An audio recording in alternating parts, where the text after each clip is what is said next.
Hi, this is Carl with another SOP video for managed service providers. Today I want to talk to you about throwing your subcontract employees under the bus. Or, to be more precise, not throwing your subcontractors under the bus. What am I talking about? Well, you've seen this situation. I'm sure at least one time in your life you've been in a customer service situation and somebody has said something like, "Oh, sorry about that, she is a temp," or "Sorry about that, he's a contractor."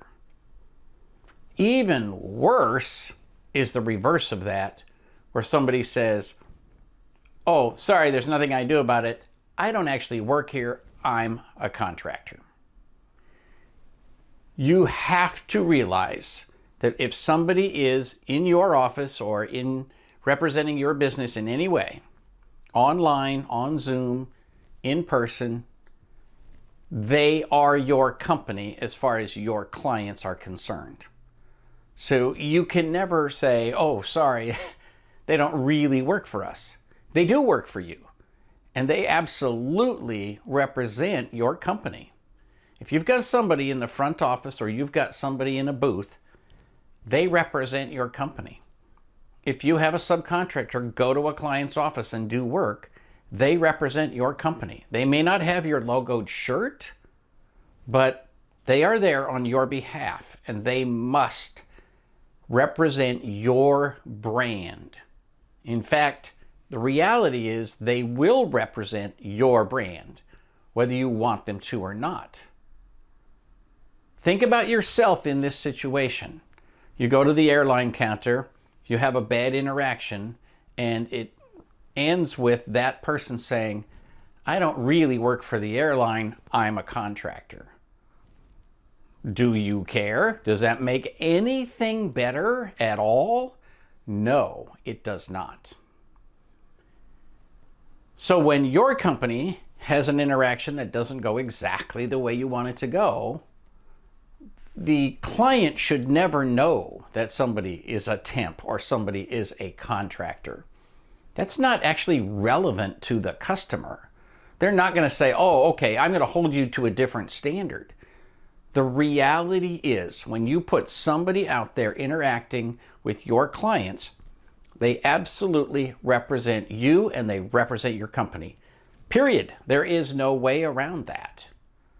So you need to train them, you need to make sure that they understand exactly what their role is, and you need to emphasize to them that they do represent you, and here's what you expect with regard to the words they use and the temperament that they display. Now, I said you had to be careful of the reverse situation as well.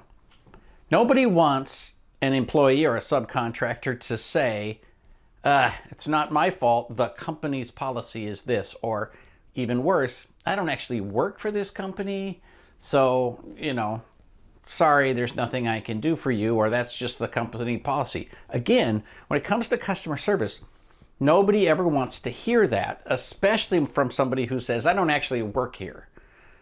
You can't really have a situation where somebody says, "Well, this is a full-time employee of ABC Corporation, so I understand that they represent the company. This is a temp employee that was hired just for this job, and so they don't really represent the company." No client is ever going to make that distinction. So you need to be careful about this, and you need to have some processes and procedures for working with outsourced personnel. Most of them are going to be people you know, and so this isn't going to be a big issue, but you have to always remember, everyone who represents your company affects your brand.